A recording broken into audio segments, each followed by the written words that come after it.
Praise Lord, जय मसीह की। परमेश्वर का धन्यवाद हो आज एक बार फिर से सुंदर समय के लिए, और प्रभु यीशु मसीह के नाम की स्तुति और प्रशंसा हो। मैं आशा करता हूँ आप सब लोग परमेश्वर में आनंदित और मगन हैं।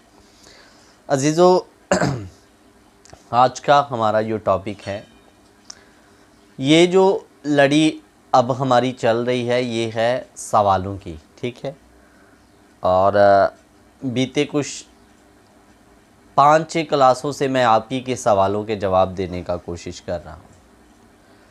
आपका भी कोई सवाल है तो कमेंट बॉक्स में ज़रूर लिखें अजीज़ों, और मैं आपके सवालों में से कोई एक सवाल को चुनता हूँ जिससे बाकी लोगों को भी अच्छा नॉलेज मिल सके और आंसर देने का कोशिश करता हूँ। तो हमारा आज का सवाल है, हमारे एक भाई ने पूछा था कि जो आज से 30-40 साल पहले के लोग थे जिन्होंने कभी यीशु के बारे में वचन नहीं सुना, उन्होंने सुना ही नहीं यीशु के बारे में, वो स्वर्ग जाएंगे या नरक, इसका आप हमें ज़रूर बताएं करके। अजीज़ों, इस सवाल को लाने से पहले मैं आपके बीच में 2 वचन पढ़ूंगा, ठीक है। बड़े ध्यान देकर सुनना। पहला वचन पढ़ते हैं, यूहन्ना रचित सुसमाचार 10 अध्याय उसका 7 और 9 वचन पढ़ेंगे। तब यीशु ने उनसे कहा, मैं तुमसे सच सच कहता हूँ, भेड़ों का द्वार मैं हूँ। अब 9 वचन पढ़ रहा हूँ। द्वार मैं हूँ, यदि कोई मेरे द्वारा भीतर प्रवेश करे तो वह उद्धार पाएगा और भीतर बाहर आया जाया करेगा और चारा पाएगा। सो इधर में फुल और फाइनल यीशु मसीह ने ये बात क्लियर कर दी कि भेड़ों का द्वार मैं हूँ। अजीज़ों, आज हम छोटे घर में रहते हैं, बड़े घर में रहते हैं, तो हमारे घर में एक मेन डोर, एक मेन दरवाज़ा होता है जिसमें हम अंदर आते हैं और बाहर जाते भी हैं करके। तो अजीज़ों, इसी रीति मुताबिक जैसे एक घर में एक मेन डोर या मेन दरवाज़ा होता है, मुख्य गेट, तो हम उसी से बाहर निकलते हैं, उसी से अंदर प्रवेश करते हैं। उसके बिना हम अंदर नहीं आ सकते, बाहर नहीं जा सकते, उसमें से होकर जाना पड़ेगा। इसी रीति मुताबिक यीशु ने साफ शब्दों में कहा, द्वार मैं हूँ, और लिखा, यदि कोई मेरे द्वारा भीतर प्रवेश करे तो उद्धार पाएगा। तो मेरे अजीज़ों, मेन दरवाज़ा स्वर्ग आने और जाने का वो है यीशु मसीह। बोलो हालेलुया। आपको पता होगा कि आदम और हवा की गलती के कारण एक दरवाज़ा बंद हो गया था, अदन की वाटिका यानी स्वर्ग का। आज वो जो मेन दरवाज़ा बंद हुआ था वो यीशु के खून बहाने के द्वारा ही खुला है। तो यानी कि वो मेन जो डोर या दरवाज़ा था वो स्वयं यीशु मसीह है। और मेरे अजीज़ों, चाहे आप भारत के रहने वाले हैं, चाहे पंजाब, पाकिस्तान, अमेरिका, कनाडा, सबको उसी द्वार में से जाना पड़ेगा। कोई 10 रास्ते नहीं है, एक ही रास्ता, वो है यीशु मसीह। एक और वचन देख लेते हैं, ठीक है। उसके लिए पढ़िए यूहन्ना 14 अध्याय, उसका हम पढ़ेंगे 6 और 7 वचन। यीशु ने उनसे कहा, मार्ग, सत्य और जीवन मैं हूँ, बिना मेरे द्वारा कोई पिता के पास नहीं पहुँच सकता है। सो इधर यीशु ने कहा, मार्ग, सत्य और जीवन मैं हूँ, बिना मेरे द्वारा कोई स्वर्ग या पिता के पास नहीं जा सकता। तो रही बात, अब आपके सवाल के ऊपर आ रहा हूँ। पहले हमने देखा द्वार यीशु है, मार्ग, सत्य और जीवन कौन है? यीशु। उसके बिना कोई भी व्यक्ति कहीं नहीं जा सकता, यानी स्वर्ग नहीं जा सकता।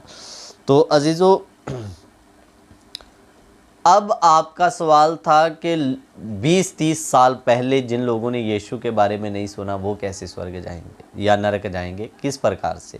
उन्होंने सुना ही नहीं, तो वो तो नरक जाने के हकदार नहीं है करके।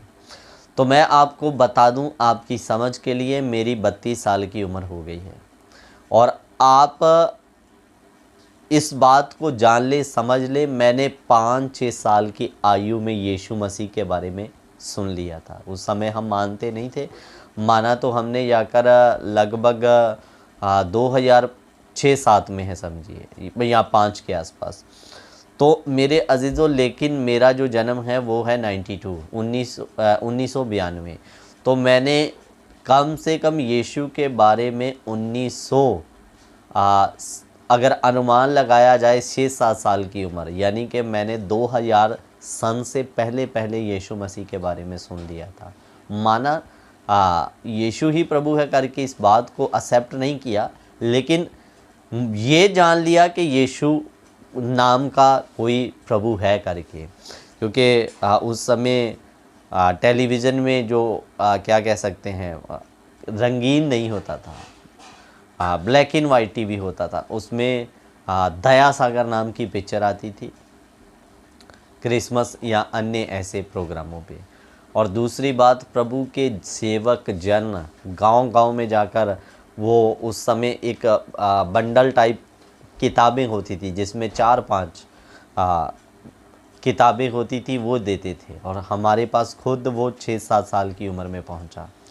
तो अजीज़ों, ये तो मेरी अपनी बात थी। और अब मैं आपको बता दूं कि यीशु मसीह के सेवक कब से भारत में आए।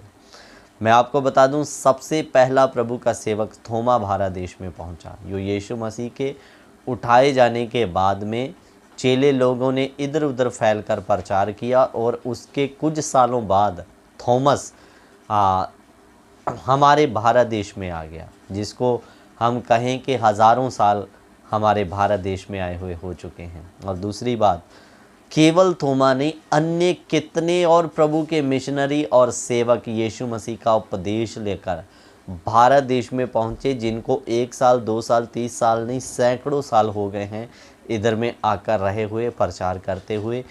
तो मेरे प्रियो, किसी न किसी तरीके द्वारा प्रभु का संदेश हर एक के पास पहुंचा है, और चाहे वो एक बारी क्यों ना पहुंचा हो, ताकि कल को कोई ये ना कह सके कि हमने तो यीशु को जाना नहीं करके। तो मेरे अजीज़ों, पुराने नियम के नबी जो यीशु से पहले आए, वो भी यीशु के द्वारा स्वर्ग गए। और चाहे हम पंजाब, पाकिस्तान, बिहार, कहीं भी भारत के किसी भी कोने में रहते हैं, या अन्य किसी कंट्री में रहते हैं, तो बिना यीशु के द्वारा हम स्वर्ग में नहीं जा सकते। सुन लीजिए इस बात को, यीशु ही एकमात्र मार्ग है जिसमें से प्रवेश करके हम स्वर्ग जा सकते हैं, उसके बिना कोई दूसरा द्वार है नहीं। तो मेरे अजीज़ों, 30 आज से 25 साल पहले मैंने प्रभु का संदेश सुना था।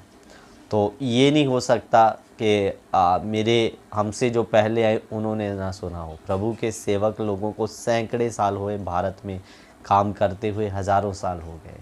थोमा हज़ारों साल पहले आया, और उसके बाद में और कई सेवकगण भारत में आकर यीशु मसीह का प्रचार किया। सो धन्यवाद इस संदेश के लिए। तो मैं आपको बता दूं, संदेश सबके पास पहुंचेगा, और यीशु ही एकमात्र द्वार है, उसके बिना कोई स्वर्ग में प्रवेश नहीं कर सकता। इस बात को जान ले, समझ ले। प्रभु इन बातों के द्वारा आप सभी को आशीष और बरकत दे। जय मसीह की। God bless you.